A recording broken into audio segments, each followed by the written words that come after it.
ठरावास समर्थन देतो। धन्यवाद। सन्माननीय सदस्य निलेश राणे। अध्यक्ष महोदय, मी आपला आभारी आहे। आपण मला राज्यपालांच्या अभिभाषणाच्या समर्थनासाठी बोलण्याची संधी दिली, त्याबद्दल मी मनापासून आपला आभारी आहे। राज्यपालांनी त्यांच्या अभिभाषणामध्ये अनेक महत्त्वाचे मुद्दे मांडले आणि ते मांडत असताना त्या मुद्द्यांवरती अधिक लक्ष देणं गरजेचं आहे। औद्योगिकरणाला पाठबळ देण्यासाठी, प्रोत्साहन देण्यासाठी 5,000 कोटीची तरतूद करण्यात आली आहे असं अभिभाषणामध्ये उल्लेख आहे। 10,000 एकर अधिसूचित करण्यात येईल असंही या अभिभाषणामध्ये उल्लेख आहे।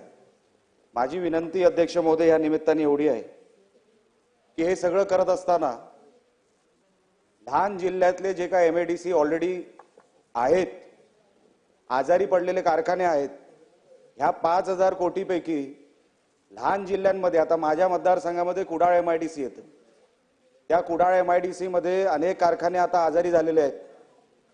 त्यांना बँकेच्या रिस्ट्रक्चरिंगची गरज आहे, आजारी कारखान्यांना रिवायवलची गरज आहे।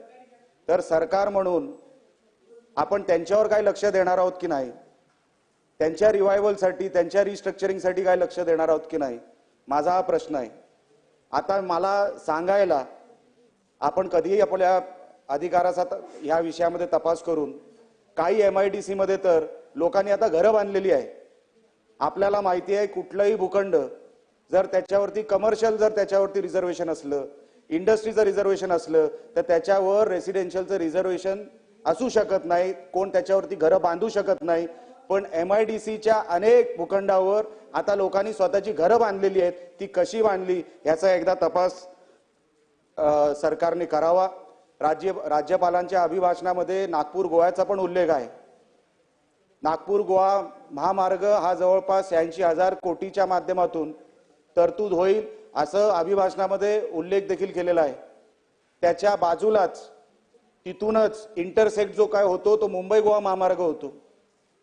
अध्यक्ष महोदय, मला आपल्या निमित्ताने सरकारला हे विचारायचं आहे की आमचा मुंबई गोवा महामार्ग हा कधी होणार आहे।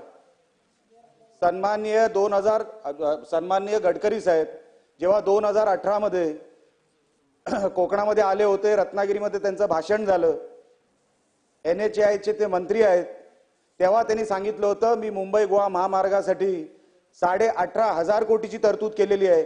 मला सरकारला विचारायचं आहे, ते 18,500 कोटीपैकी किती खर्च मुंबई गोवा महामार्गावर झालेला आहे ह्याचं कधीतरी आम्हाला कळावं। लोकप्रतिनिधी म्हणून लोक आता अंगावर यायला लागली आहेत। अनेक गणपतीचे सण निघून गेले, आता परत गणपती येतील सप्टेंबरमध्ये, आम्ही लोकांना काय उत्तर देणार आहोत।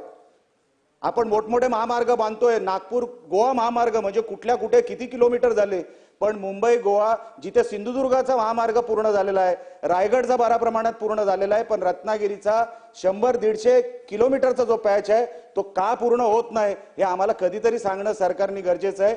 लवकरात लवकर ते सांगावं, कारण का त्याचबरोबर अभिभाषणामध्ये याचाही उल्लेख आहे की आम्ही अनेक किलोमीटर हे क्वालिटीचे रस्ते देऊ।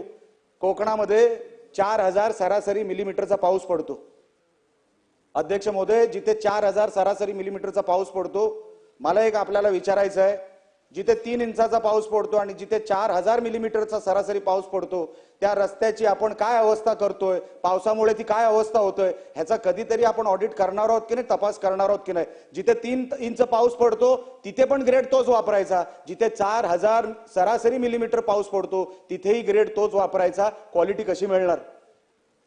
मी आपल्याला विचारतो, माझी माहिती अशी आहे अध्यक्ष महोदय की जवळपास PWD खात्यामध्ये 18,000 कोटीची बिलं अजून पेंडिंग आहेत, अजून दिली गेली नाहीयेत। तर तीच बिलं जर दिली गेलेली नाहीयेत तर आपण हे नवीन रस्ते कसे करणार आहोत, दुरुस्त कसे करणार आहोत हे मला आपल्या निमित्ताने सरकारला विचारायचं आहे. ह्याची कधीतरी आम्ही साहेब जिथे 4000 मिलीमीटर पाऊस पडतो मेंटेनन्सचा पैसा मिळत नाही. एक काळ होता 2014च्या पूर्वी मेंटेनन्सचा पैसा मिळायचा. आता कोकणाला मेंटेनन्स साधाही पैसा मिळत नाही, कवडीही मिळत नाही. ही कधीतरी मिळणार आहे की नाही? जी एका काळात मिळायची आम्हाला कधीतरी मेंटेनन्सचे पैसे मिळणार आहेत का नाही? ते कॉन्क्रीटचे रस्ते जेव्हा होतील तेव्हा होतील, पण मेंटेनन्सचे तरी पैसे आम्हाला कोकणाला आमच्या जिल्ह्यात द्या. कारण का पाऊस हा मोठा निकष आहे कोकणामधला, ह्याला आपण दुर्लक्ष करू शकत नाही. 4000 सरासरी मिलीमीटर पाऊस पडणं हे दुर्लक्ष करण्याची बाब नाही. म्हणून मी आपल्या निमित्ताने सरकारला हे निवेदन करत आहे, मागणी करत आहे. साहेब, राज्यपालांच्या अभिभाषणामध्ये नगर उत्थान आणि नगर उत्थानला कसं नगर उत्थान ह्याच्यामध्ये काम करतंय, अभिनंदन आहे सरकारचं, मी अभिनंदन करतो. पण माझी विनंती अशी आहे, आमच्या कोकणामध्ये लहान लहान शहर आहे पण टुरिझमचा फुटफॉल मोठा आहे. टुरिझमचा फुटफॉल जेवढी आमची लोकसंख्या आहे तेवढे त्याच्याहून जास्त आमच्याकडे टुरिस्ट येतात. आता मालवण तालुक्यामध्ये जेवढी आमची लोकसंख्या आहे त्याच्यापेक्षा कितीतरी पट जास्त आमच्याकडे टुरिस्ट येतात. म्हणून नगर उत्थानला जो तुम्ही निधी देताय ना, तो साधारण आम्हाला 4-5 कोटीच्या वर मिळतच नाही. लोकांना असं वाटतंय किंवा सरकारला असं वाटतंय की कोकणामध्ये नाही दिलं तरी चालेल.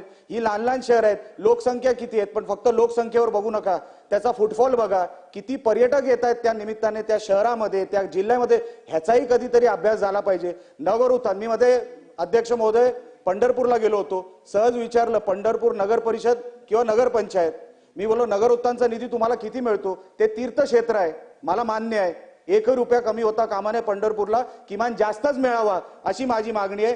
पण पंढरपूर नगर पंचायतीला किंवा नगर परिषदेला 50 कोटीच्या वर नगर उत्थानचा निधी मिळतो आणि आमच्याकडे लोकसंख्येपेक्षा 10 पट जास्त आमच्याकडे पर्यटक येतात, पण आम्हाला निधी मिळत नाही. आम्हाला किरकोळ 5 ते 6 कोटीच निधी मिळतो. कधीतरी आम्ही 25 कोटीचा आकडा, 50 कोटीचा आकडा, आमचंही पर्यटक क्षेत्र आहे, पर्यटनाला मोठा वाव असणारं क्षेत्र आहे.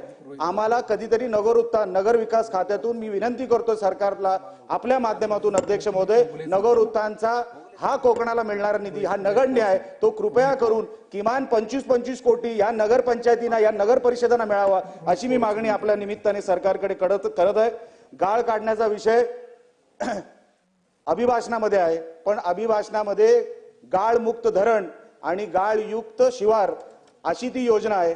माझी विनंती सरकारला आहे, परत मी पावसाचा उल्लेख करतो, जिथे सरासरी 4000 मिलीमीटर पाऊस पडतो, सह्याद्रीच्या पायथ्याशी असणारी आमची गावं आणि समुद्र आमच्या समोर जवळपास 70-80 किलोमीटरवर आमचा समुद्र आहे.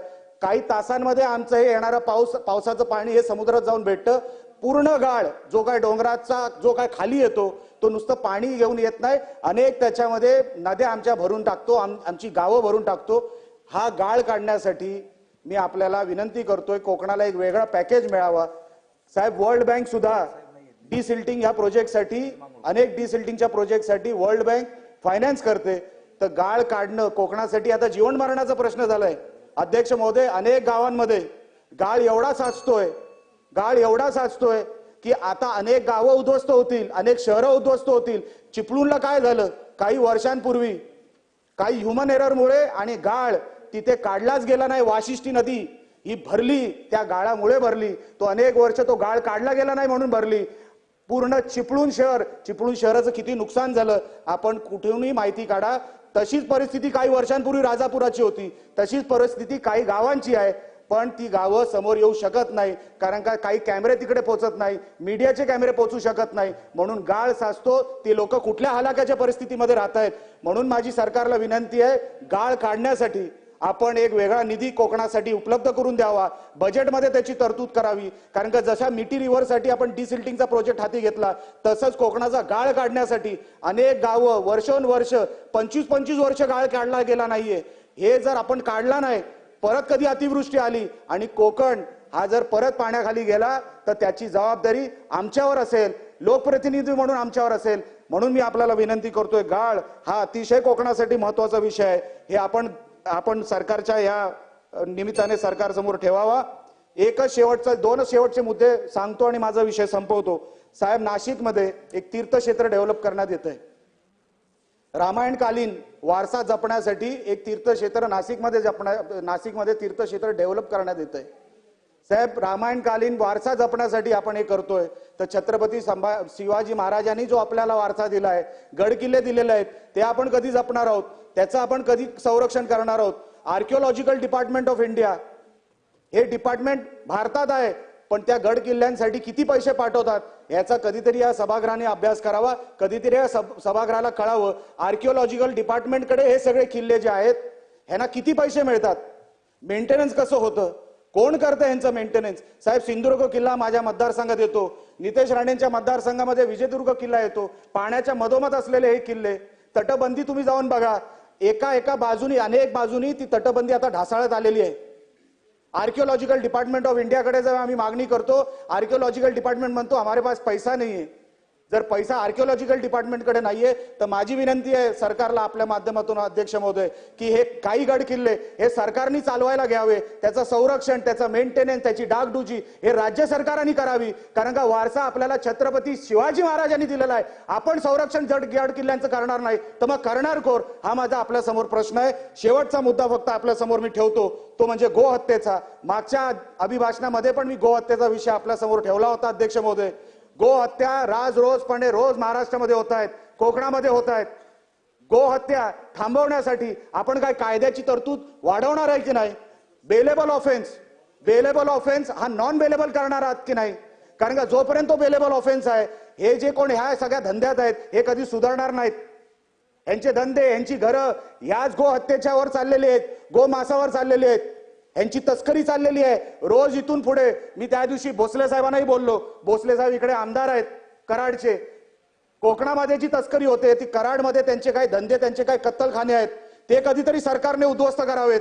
जोपर्यंत हे कत्तलखाने आपण उद्ध्वस्त करत नाही साहेब, अध्यक्ष महोदय, आपल्याला काय अधिकार बसतो? आपण हिंदुत्वच म्हणून सरकार म्हणतो, आपल्याला काय अधिकार बसतो सांगायचा? म्हणून मला आपल्या विनंती करायची आहे की हे कत्तलखाने उद्ध्वस्त झाले पाहिजेत आणि हा गोहत्येचा कायदा हा सरकारने नॉन बेलेबल करायला पाहिजे, एवढी आपल्यासमोर विनंती करतो. अभिभाषणाला समर्थन करतो आणि इथेच थांबतो. जय हिंद, जय महाराष्ट्र. सन्माननीय सदस्य खोसकरजी.